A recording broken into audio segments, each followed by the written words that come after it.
Thanks for joining me on episode 664 of the Inspired Stewardship Podcast. I'm Paul Son from Kara.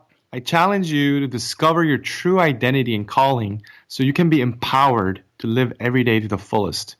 One way to be inspired to do that is to listen to this, the Inspired Stewardship Podcast with my friend Scott Mater.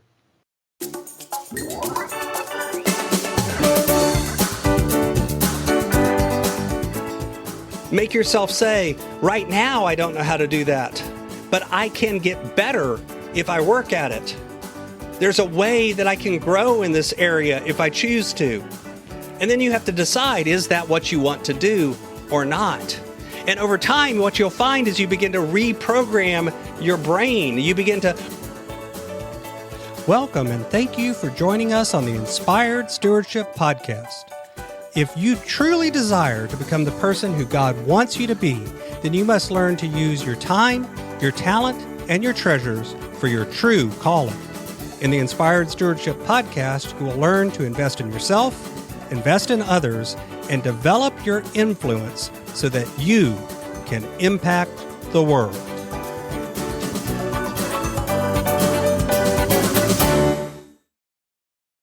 In today's episode about investing in others through stewarding your talent, I talk with you about how our mindset is key, why mindset forms unconsciously if you aren't intentional about the process, and how you can discover your own mindset. You've heard me talk about developing your talent, and one of the best ways to do that is through books.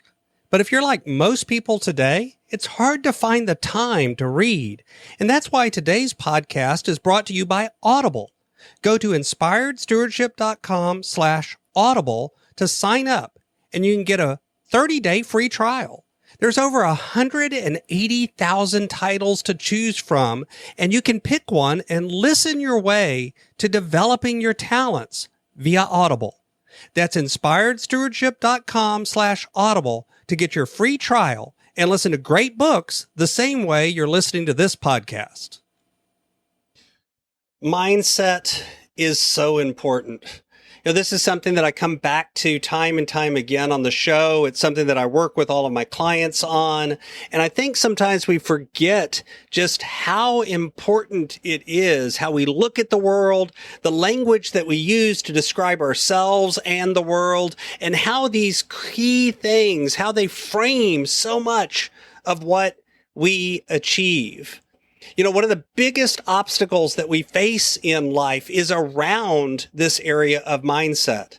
And again, don't get me wrong. I'm not saying that how you view yourself is the only thing that matters. But what I am saying is how you view yourself affects everything else. The way that we look at the world, the way that we describe the world affects every choice we make and everything that we do. You know, if you're growing up and math is hard for you and all you ever tell yourself is, I'm just not good with numbers, well, then that becomes a self-fulfilling prophecy. Indeed, you are not good with numbers. You know, Henry Ford, the quote is, whether you think you can or you can't, you're probably right. Muhammad Ali is quoted as saying, if my mind can conceive it and my heart can believe it, then I can achieve it. You know, those are great turns of the phrase, but they're also fundamental truths.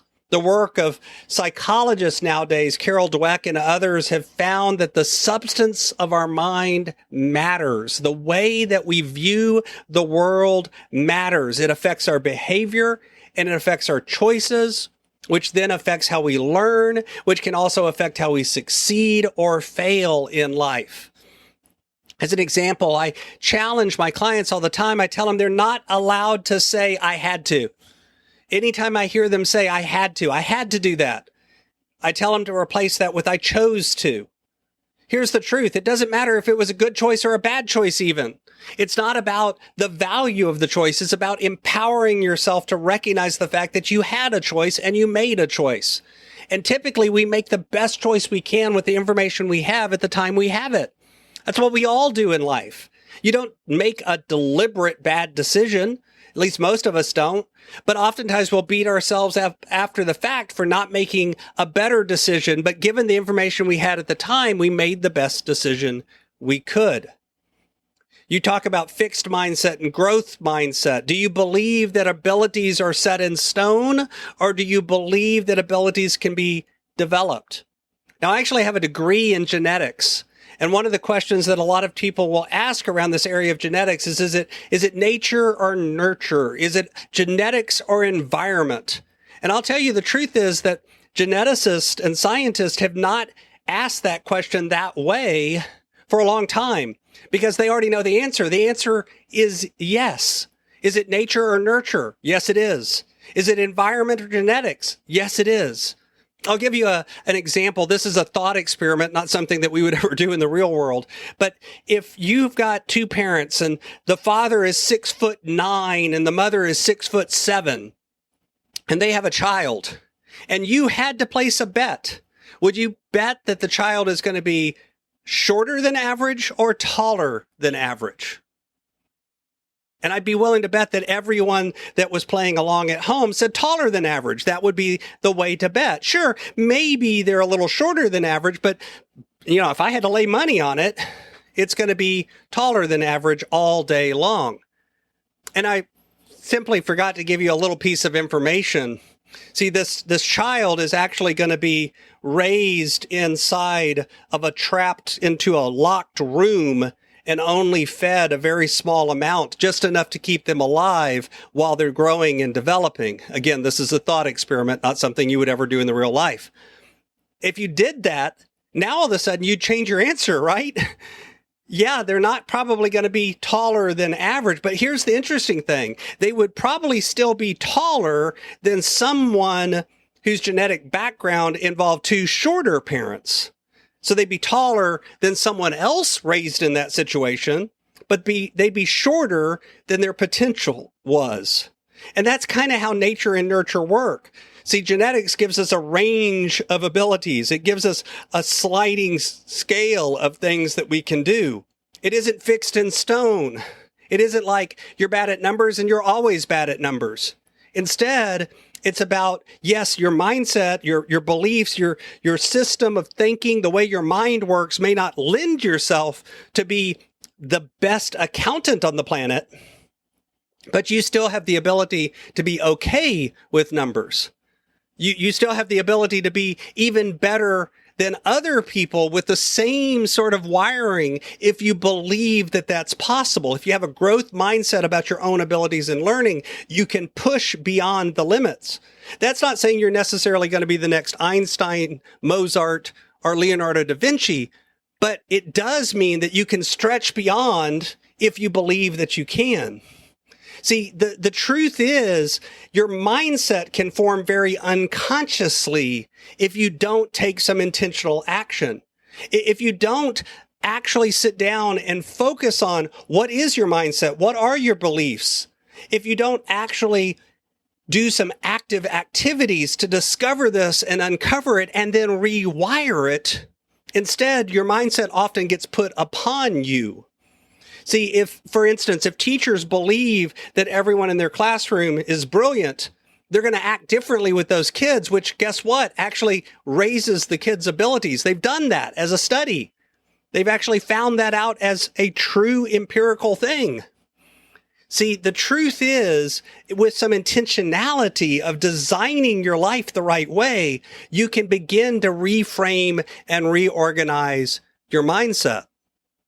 One of the places to start, if you want to examine your own mindset, is write out what are your views about yourself, your own abilities, your own ability to learn, your own ability to do work. Be brutally honest. Write them down. Take out a piece of paper, fold it in half, and on the left-hand side, write out all of the things that you believe about yourself. I believe I am good at this. I believe I am bad at that. I believe I have the ability to do this. I believe that I have the ability to do that.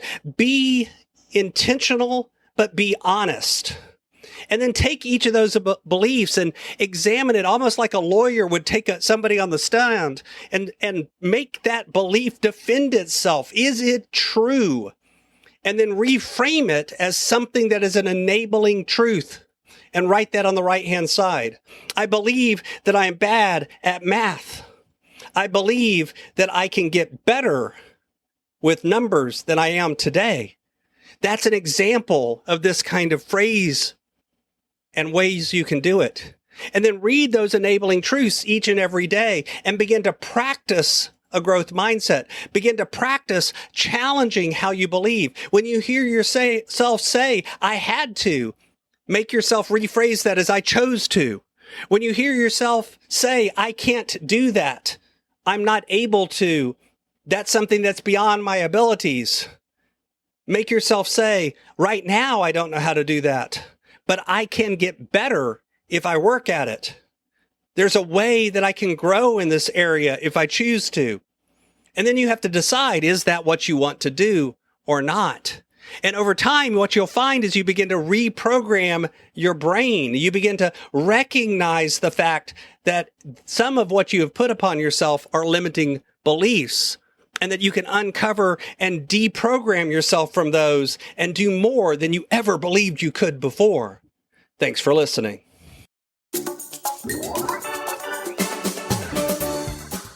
Thanks so much for listening to the Inspired Stewardship Podcast. As a subscriber and listener, we challenge you to not just sit back and passively listen, but act on what you've heard and find a way to live your calling.